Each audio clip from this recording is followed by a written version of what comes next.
Hello! Welcome to Sansan Chichi Channel and sa episode na to, magko-costing ulit tayo. Pero tong costing natin ngayon, mas specific, mas detailed. Ang gagawin natin ngayon, itong sikat na moist chocolate cake.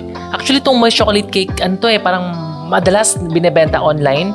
Gawa to ni Chef RV Manabat. So kung kilala niyo siya, I'm sure kilala niya kasi sobrang sarap talaga nung cake na yan eh.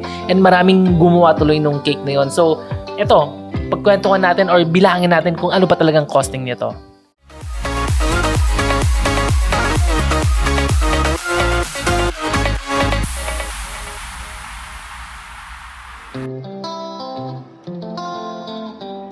Ngayon, pag-uusapan natin kung paano nga ba yung costing ng moist chocolate cake. So, una, kailangan natin isipin, bakit kailangan natin mag-costing? Siyempre, kailangan natin mag-costing para malaman natin kung magkano ba natin dapat ibenta tong mga produkto natin. And siyempre, pag binibilang na natin, malalaman din natin kung kikita ba tayo dito, kung worth it ba yung effort, kung may mga iba pa bang paraan para bawasan pa yung presyo ng produkto natin. Kasi syempre, alam nyo naman ngayon sa online, sobrang grabe yung labanan ng presyo. Pababaan talaga. Kaya kailangan nating tingnan kung saang part tayo pwedeng makamenos.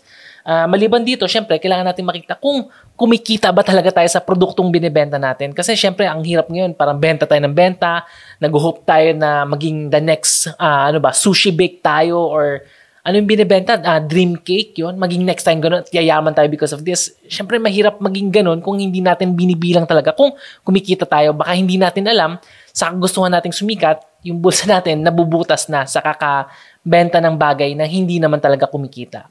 Ngayon na, simulan na natin tong costing natin. So, dito sa ginawa namin sa Excel, so i-share ko na lang sa inyo dito sa dito sa screen, ilalabas ko na lang siya. O nga pala, don't forget pala, nakagawa na pala ako ng costing video. So, ililink ko na lang rin sa inyo dun sa costing video. More on general, para mabigyan lang kayo ng general idea kung paano mag-costing. So, ito nga, medyo specific na to. So, dito sa ginawa natin, meron tayong ginawang dalawang klaseng table. Yung mahal, tsaka yung pwede na, yung hindi naman sobrang cheap, pero medyo mura compared dun sa etong gagawin nating costing. So, first, kailangan natin muna gumawa ng table. So, kung marunong kayo mag-Excel or numbers sa Mac, mas magandang gawin yun. Kung wala, pwedeng mano-mano. So, first, gawa muna tayo ng table. So, dun sa first column, sorry, laway ko. So, dun sa first column, ilagay natin yung mga products natin or yung mga raw materials. Katulad nitong heavy cream, brown sugar, flour. So, ilista natin lahat ng kailangan dun sa, lahat ng ingredients dun sa product natin. So, yan. So, lagay nyo dyan, raw ingredients or ingredients. Tapos, dun sa second column naman, ilagay natin kung magkano natin nabili yung product natin. So, yan. So, ilagay na natin isa-isa. So, after naman nito, ilagay natin yung quantity nung product na bili natin. Like, for example, itong heavy cream, nabili natin siya ng 350 pesos. And dun sa 350 pesos, meron siyang 1,000 grams ba to? 1,000 grams. So, dito, kailangan natin ilista rin lahat. Medyo matrabaho lang talaga itong costing na to, pero kailangan talaga natin kasi bilangin eh. So, yung price, yung quantity, sa fourth column naman, ito na yung bibilangin natin, itong price per gram. Kailangan kasi natin bilangin per gram para malaman natin kung magkano yung cost niya talaga dun sa recipe. So, ginagawa to by dividing yung price. So, sa situation na to is 350 pesos divided by yung quantity. So, ang mangyayari, 350 divided by 1,000. So, magiging 0.35 siya. So, uulitin natin siya sa lahat ng ingredients natin para makita natin yung grams niya, kung magkano yung price per gram. So, kung iba naman, kilograms, kayo nang bahalang mag-convert, pero better kung grams na lang natin gawin lahat para mas mabilis para sa atin. Sa recipe natin, yun yung panglimang column, yung sa quantity nung sa recipe is 600. So, gagawin naman natin, 600 times 0.35. So, dito, lalabas na yung cost, which is yun yung 1, 2, 3, 4, 5, 6 column natin, yun yung cost. So, pwede nyo i-pause muna tong video na to para makita nyo ng maayos kung paano natin nilatag. So, first column, ingredients. Second column, price. Third column, quantity. Fourth column is price per gram. So, it's price divided by quantity. Tapos, fifth column is quantity recipe. So, ito nga 600. Tapos, yung huli, cost. So, i-multiply natin yung price per gram sa quantity recipe. So, lalabas na yung cost nito. Dito sa moist chocolate cake natin, lumalabas 210 pesos. So, medyo mahal kung nakikita nyo. Pero kasi yung ingredients na ginamit natin dito, yung medyo mahal talaga. So, dito yata ginamit ni Sansan, Arla. So, medyo mahal siya. So, pag-usapan natin mamaya kung ano yung mga dapat gawin. So, nandyan na lahat ng ingredients. Tapos, dun sa ilalim, syempre, importante yung packaging. Syempre, kung mahal yung product nyo, kailangan, pagkabigay sa client, syempre, kailangan social din. Isa yan sa mga natutunan ko dun sa previous business ko eh. Actually, kung magbe-business, sabi nila, hindi naman tama to sa lahat ng pagkakataon, pero sabi nila, dalawang market lang yung kailangan mo pasukin. It's either dun ka sa mahal, na social, talagang yung packaging pulido, or dun ka sa medyo tipid, pero mass production, yung maramihan. So, yun. So, dito naman sa costing natin, ito yung medyo mahal. So, ginawa natin dito sa mahal na costing natin, gumamit tayo ng aluminum tray, which is 65 pesos, syempre, pero syempre makaka-discount kayo kung bulk ang pagbili nyo. Pero dito, nabili yata ni Sansan 65 eh. So, yun yung ginamit natin. So, 65 siya, plus sleeve. Kasi, yung iba ginagamit sticker lang, pero dito sa mahal na costing, 15 pesos. So, yung sleeve, yun yung parang karton na nakapalibot dun sa aluminum tray para, syempre, para social tingnan, magandang tingnan. So, 15 pesos siya. So, kung ito-total natin, yung cost, i-adapt natin lahat, magiging 572 pesos siya. So, medyo mahal, di ba? So, doon naman tayo sa second na, sa second na costing. Doon sa medyo mura. Ito nga yung parang pwede na. I mean, okay pa rin. Hindi ko sinasabing cheap to eh. Pero pwede na. Masarap pa rin to. Sa moist chocolate cake, nakalimutan ko palang banggitin. Sabi kasi ni Sansan, kabilin-bilinan niya, yung cocoa powder, medyo hindi siya pwedeng palitan kasi ito talaga yung best na nag-work dito sa recipe na to, yung Bensdorp na cocoa powder. So, kahit dun sa mura, better na yun ang gamitin nyo para masarap yung moist chocolate cake nyo. So, dun sa mura, ulitin din natin, gumawa ulit tayo ng bagong table, yung ingredient, yung price, yung quantity, price per gram, quantity recipes, tsaka yung cost. Yan. So, ulitin natin to. So, katulad na nabanggit ko kanina, i-pause nyo lang para mas maintindihan yung table na ginawa natin. Dito gumamit pa rin tayo ng aluminum tray kasi maganda talaga yung aluminum tray dito sa sa moist chocolate cake para wala nang hassle. As in, ilalagay nyo lang doon lahat ng recipe, ipasok sa oven, that's it. Pero nagpalit tayo ng sticker na 5 pesos lang each. So, mas marami, mas mura. So, kami nabili namin around 2 pesos each lang eh. Pero, 1,000 plus yata yung binili namin. So, medyo investment siya. Medyo yun lang. Pero pag 5 pesos. Or minsan, pag saswertein, merong piece of print.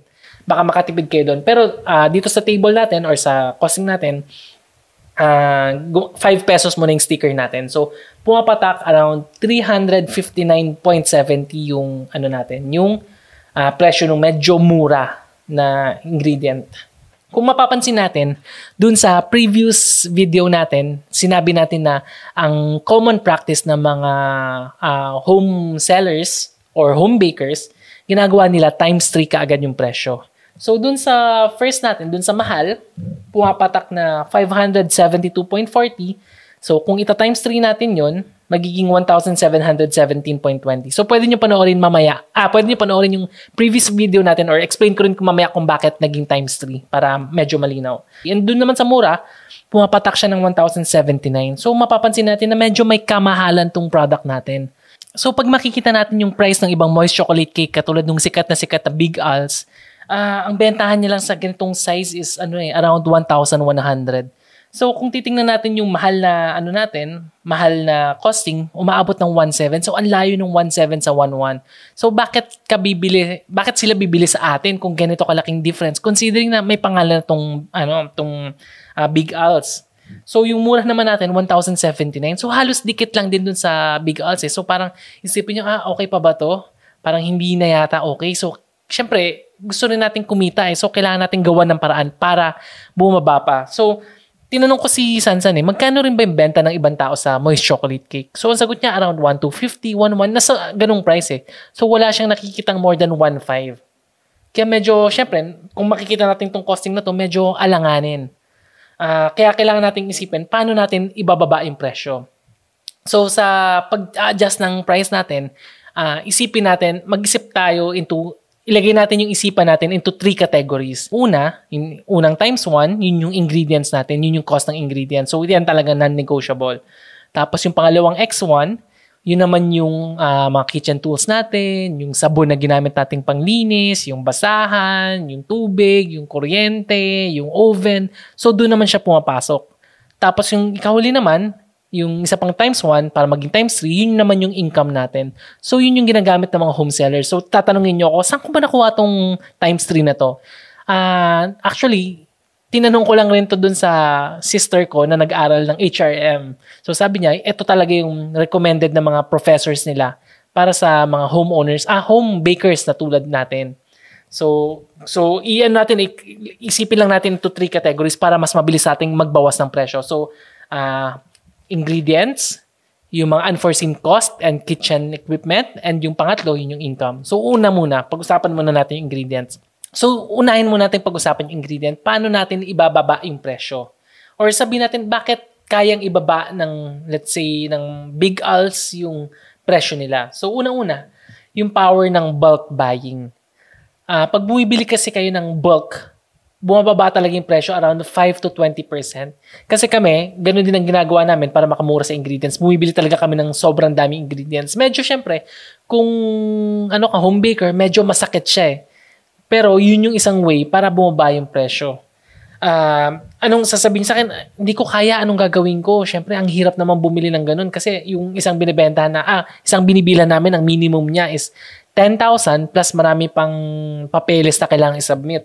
So, ang isang pwedeng gawin, pwede kayong makishare sa fellow home bakers nyo. So, let's say, sige, tayo, para maabot natin yung minimum orders, half sa akin, half sa'yo. So, pwedeng ganun. Para pares kayong makatipid.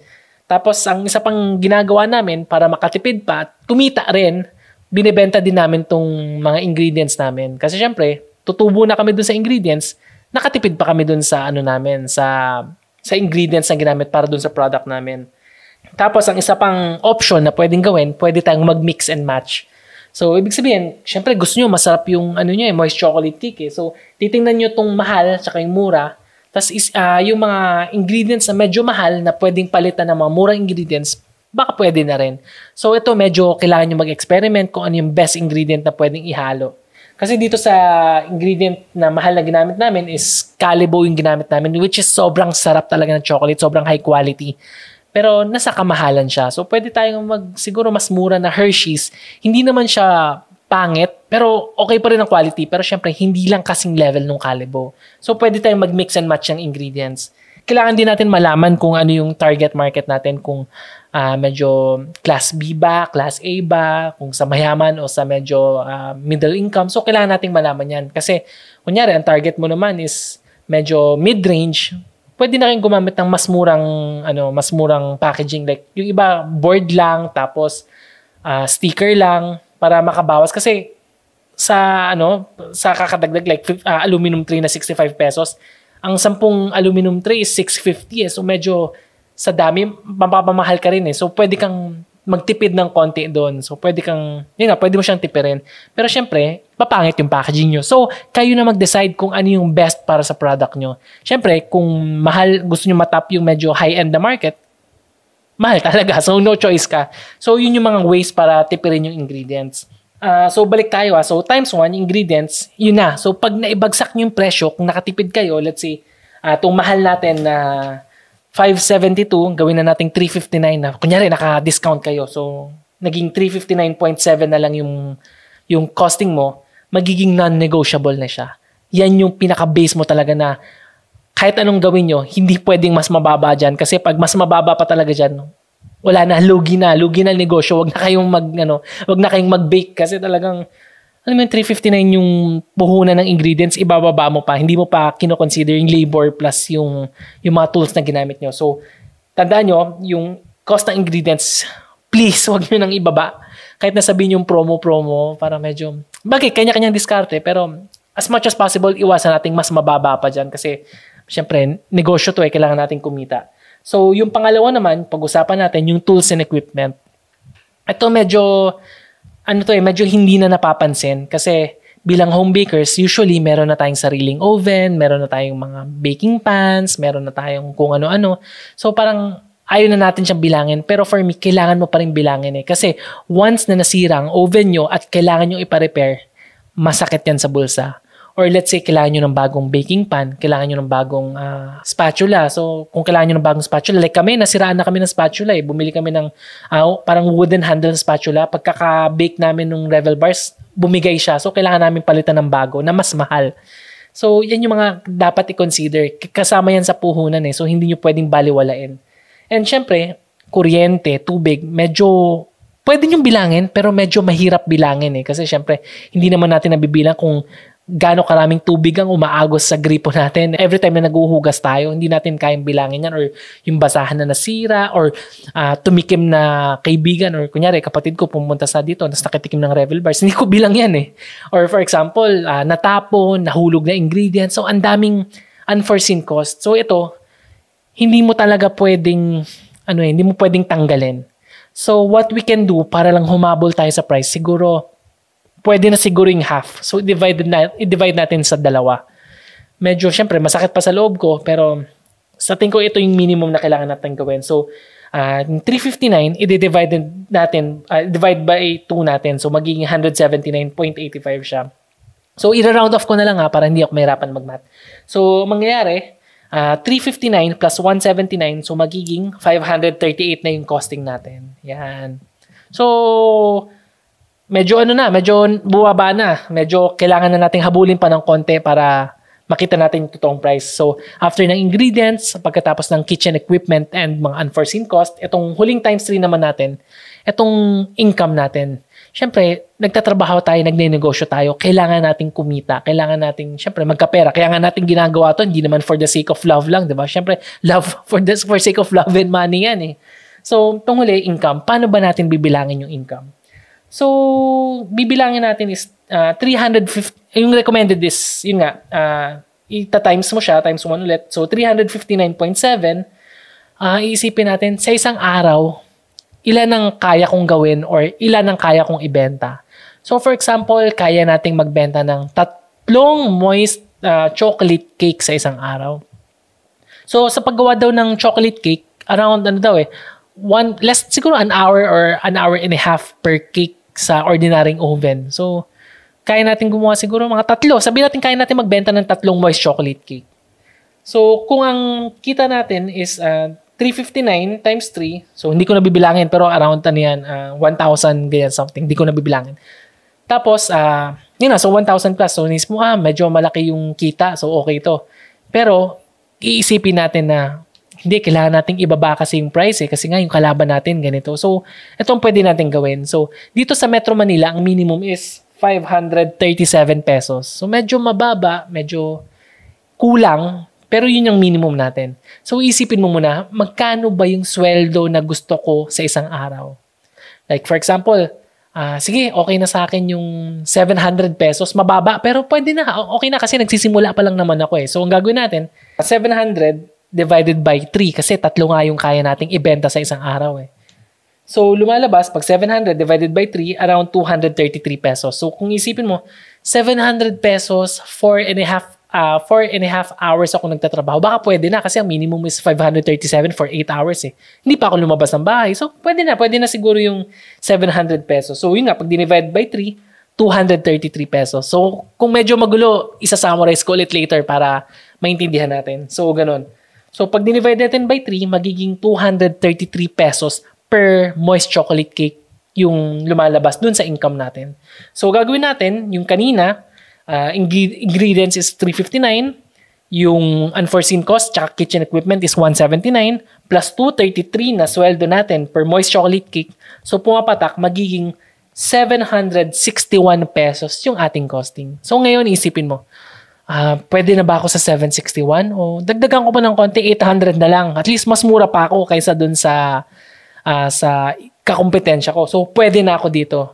Pero isipin nyo yun nga, unforeseen cost, sweldo ko, kaya ko bang magbenta ng 3 moist chocolate cake sa isang araw? Or dahil beginner pa lang ako, mahina ang benta, kaya ko lang magbenta ng let's say let's say 7 in a week. So, once a day lang. So, yan yung mga kailangan nyo i-consider. Pero kung 3, baka pwede na nga yung 761. Pero sa totoo lang, pag nagsisimula, ang hirap magbenta. So, sa inyo ba, okay na ba to? Sa inyo ba, sulit na to? Okay na ba yung pricing ng ito? So, makita nyo dahil sa costing, mas nagiging maayos o mas nagiging organized yung mas naging organized yung isip natin kung paano tayo magbibilang, kung paano natin ginagawa to. So, ulitin ko quick summary lang.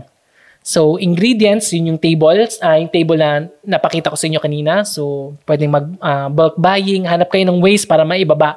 Pero once na nakuha nyo ng presyo, that's it. So, yun yung times 1 natin. Yun yung first category na kailangan nating kailangan nating siguraduhin. Yung pangalawa, kitchen equipment, yung mga unforeseen cost, minimum divided by 2. Yun na yun. Wag na nating pag-usapan masyado kasi sa sobrang unforeseen cost nga, hindi natin alam kung talagang lugi ba tayo o hindi. Tapos yung third, yun naman yung income natin. So, isipin nyo muna yung magkano yung kaya nyong ibenta per day plus magkano yung gusto mong sweldo. And pag nakuha nyo na yung sagot doon, i-add nyo na, lalabas na yung number, tapos i-compare nyo ngayon dun sa kalaban nyo. So, at least more or less, alam nyo na kung magkano nyo ibebenta yung product nyo. Ayun. So, hopefully, malinawan kayo dito sa costing. Sorry, disclaimer pala Hindi pala ako nag-aral ng marketing, hindi ako nag-aral ng business. More on, ito lang yung experience namin sa pagnenegosyo ng mga baked goods. Yan. So, thank you for watching. Kung meron kayong nakitang mali na sinabi ko, please tell us para ma-improve natin at pakagawa pa tayo ng bagong video about costing. And kung meron pa kayong mga suggestion or siguro specific product na gusto nyo i-costing namin, tell us. Try natin gawin para matulungan namin kayo. And syempre, tulungan nyo kami by liking, sharing, subscribing dito sa channel natin. So, thank you ulit. This is Chichi and kita-kits ulit sa next episode.